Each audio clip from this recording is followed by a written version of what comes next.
Hello! So this video is a book review of Peril at End House by Agatha Christie, which was first published in 1932. So Peril at End House is set in the summer, it's set in August, at the Majestic Hotel in St. Lou. Poirot and Hastings are there on a little holiday trip and they're just enjoying themselves. And then one day they come across a Mademoiselle Nick Buckley who helps Poirot when he takes a little bit of a stumble. They end up sitting down together, having a chat, and Nick tells Poirot and Hastings about her life and where she lives, etc. But she also tells Poirot about her recent brushes with death, and of course Poirot just goes, ooh, and the book goes on from there. I can't tell you anymore because of course I'll spoil it for you. But this book is one of my favourite Poirot novels. I completely adore it and I think it's so underrated. The writing is as brilliant as always because it's so organised so neatly. It's just lovely and it's funny and it's witty, it's just brilliant. The pacing of this novel is sheer perfection.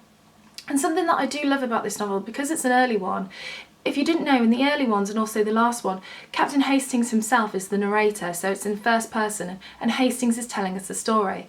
And because of this, we get a really funny side because we get the relationship between Poirot and Hastings, and it's just so brilliant and it's so lovely to read. And it's so good that I thought I'd read you a little quote from the book. So this is very early on in the story, but I think it really shows the relationship between Poirot and Hastings exceedingly well.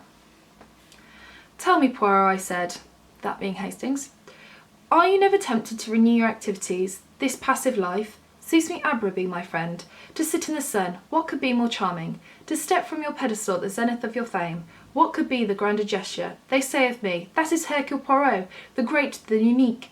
There was never anyone like him, there never will be. Eh bien, I am satisfied. I ask no more, I am modest." I should not myself have used the word modest. It seemed to me that my little friend's egoism had certainly not declined with his years. I think that's very funny and witty, and that's kind of the whole sense of the novel, really. The other thing that I love about this novel is the reveal. Agatha Christie, especially the Poirot novels, do fantastic reveals.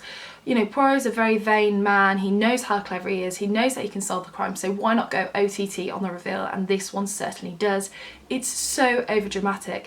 Combine that with a villain who is really cold and calculated and slightly twisted, it is just sheer brilliance and a complete addictive read.